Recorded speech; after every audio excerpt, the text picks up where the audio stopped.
Let's talk about something you see every day, but rarely notice: the humble cardboard box. It's everywhere, quietly shaping the way we live, work, and shop. Whether you're moving to a new home, receiving a long-awaited package, or simply storing old memories in the attic, chances are, a cardboard box is involved. But have you ever stopped to wonder how this everyday object became so essential to modern life? It's a brilliantly simple invention that's transformed how we ship, store, and protect almost everything. Before the cardboard box, transporting goods was a challenge. Crates were heavy, barrels were bulky, and fragile items often arrived broken. The cardboard box changed all that, making it possible to move goods safely, efficiently, and affordably. That package on your doorstep, your pizza delivery, your new shoes, all thanks to cardboard. It's the silent partner in our daily routines, making online shopping, food delivery, and even gift-giving possible. Every time you tear open a box, you're experiencing a small piece of engineering genius. It's the backbone of global commerce, quietly protecting goods as they travel the world. From massive shipping containers crossing oceans to small parcels moving through city streets, cardboard boxes are the unsung heroes of logistics, ensuring products arrive safely at their destinations. The scale is staggering. Over $160 billion industry, with more than 240 million tons produced annually. Imagine the sheer number of boxes moving through factories, warehouses, and homes every single day. It's a global network built on cardboard, connecting people and businesses everywhere. Cardboard is lightweight, tough, and engineered to absorb impacts and resist crushing. It's designed to be strong enough to protect fragile items, yet light enough to keep shipping costs low. This balance of strength and efficiency is what makes cardboard so remarkable. Its secret? A sandwich structure, flat liners on top and bottom with a wavy, corrugated layer in between. This clever design isn't just for looks, it's a feat of material science, maximizing strength while minimizing weight and material use. That wavy layer forms arches and columns, giving boxes their stacking strength without adding much weight. It's the same principle that supports bridges and buildings, applied to something as simple as a box. This design lets boxes be stacked high in warehouses and trucks, keeping contents safe. It's why warehouses can reach for the sky, and delivery trucks can be packed to the brim, all without crushing what's inside. But where does it all start? The journey of a cardboard box begins in a forest, and ends, ideally, in a recycling bin. Trees are harvested, processed, and transformed into the paper that becomes cardboard, and when you recycle, the cycle begins again. It's a process of massive machines, clever chemistry, and precise engineering. Every box is the result of careful planning and innovation, from the selection of raw materials to the final folding and gluing.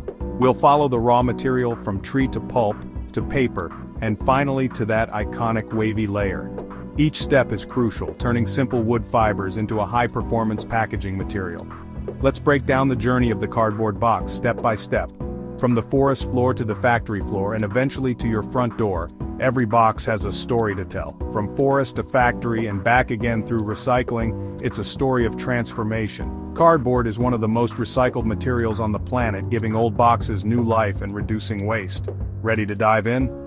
Let's explore the world of cardboard and discover how this everyday object shapes our lives in ways we rarely stop to appreciate. Every cardboard box starts its journey in a forest, but not just any forest. These are carefully managed landscapes, designed to balance the needs of industry with the health of the environment.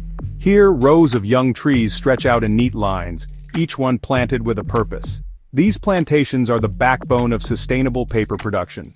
The trees chosen are fast-growing softwoods like pine and eucalyptus. Their rapid growth means they can be harvested more frequently, reducing pressure on natural forests and ensuring a steady supply of raw material. Managed tree farms act as a buffer, protecting wild forests and the biodiversity within them. They also provide the long, strong fibers needed to make durable paper and cardboard. When the trees reach maturity, specialized machinery moves in. These machines harvest the trees efficiently, strip away the branches, and cut the trunks into uniform logs, ready for the next stage. The freshly cut logs are loaded onto trucks and transported to a paper mill. This is where the transformation from tree to packaging material truly begins. At the mill, the first stop is the debarker. This powerful machine strips away the rough outer bark, which could otherwise contaminate the final product and affect its quality, but nothing goes to waste.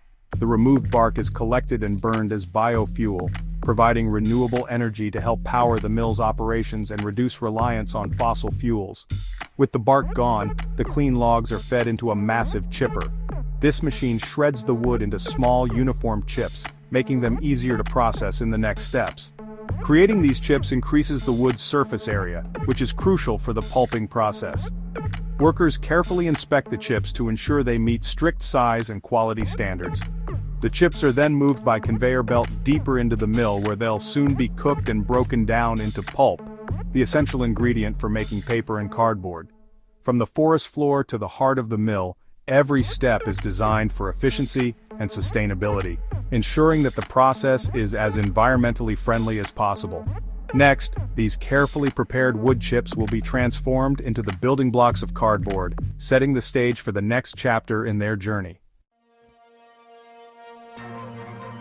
Now for the chemistry turning wood chips into pulp. The chips go into a giant pressure cooker called a digester, mixed with chemicals and cooked under heat and pressure.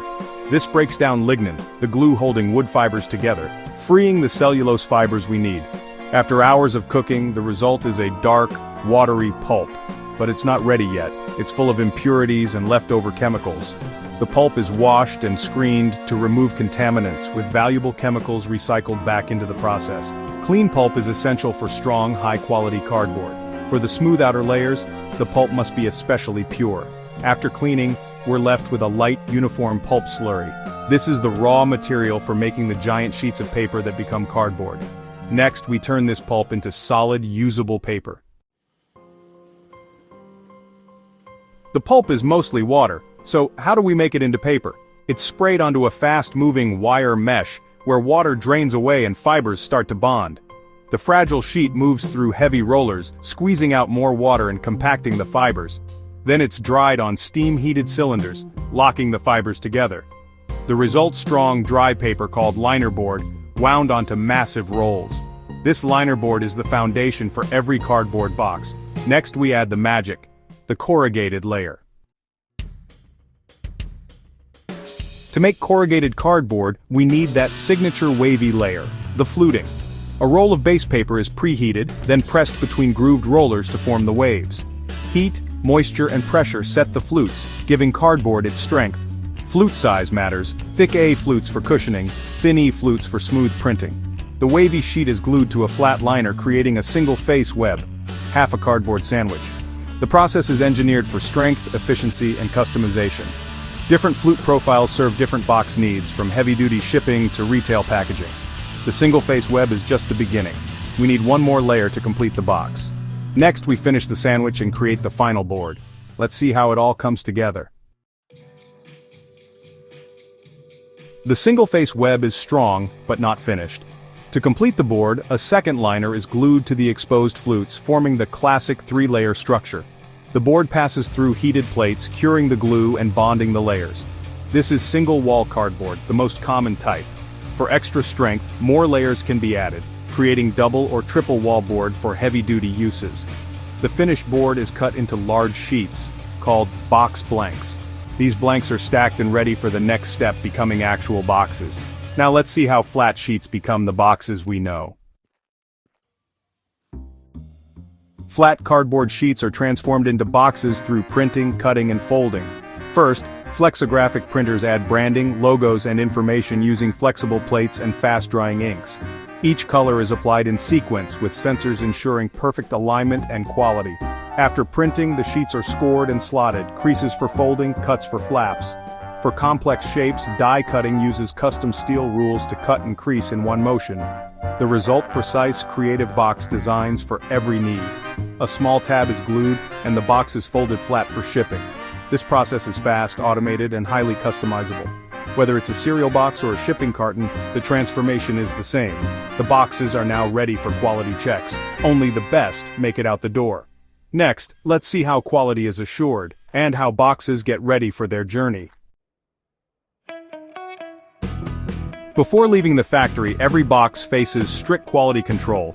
Tests like the edge crush test and bursting strength test ensure boxes can handle stacking and impacts. Automated sensors check thickness, flatness, printing, and glue joints.